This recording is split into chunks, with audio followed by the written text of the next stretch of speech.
What is up, Apex Wiffle? This is the Commissioner Anthony Parada, and from now until Christmas, we are going to be presenting the top 10 players from the 2022 Summer League.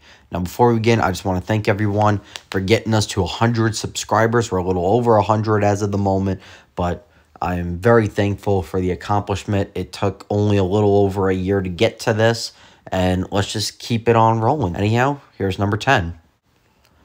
The number 10 player in the league representing the Mom Lovers was Lincoln Hogan. Now, despite the Mom Lovers having a combined 1-8 record, in my opinion, there's a lot of potential for this team, and it kind of starts with Lincoln Hogan, who had a very solid season at the plate as a contact hitter. Lincoln actually played in our league in 2021 and was definitely a power hitter with a little contact, but now it was pure contact. He played in 7 games and went 10 for 19 up at the plate with 24 plate appearances. Like I said, he had 10 hits, which was actually tied for 8th in the league out of 23 eligible hitters for stats. Lincoln was 3rd in the league in batting average with a .526 and 4th in the league with OBP with a .625.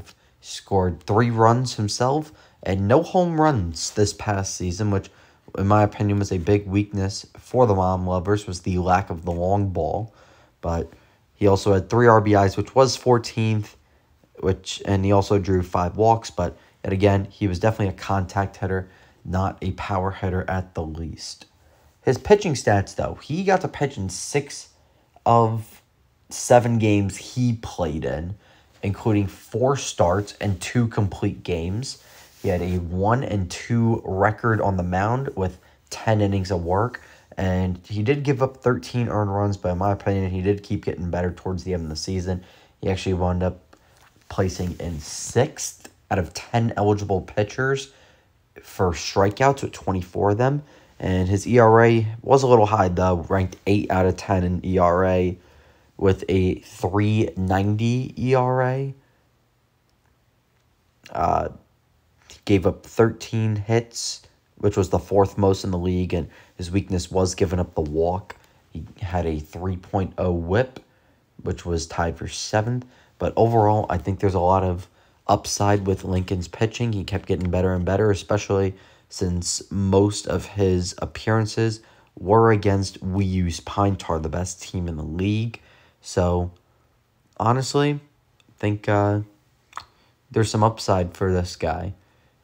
He didn't really do much in the field. He had 1 putout and 1 assist, did make 1 error, so he had a .667 fielding percentage. But the upside with his fielding was he actually had a play in the top 10, which was play number 2, which was a very solid play in the playoffs of all places to do it.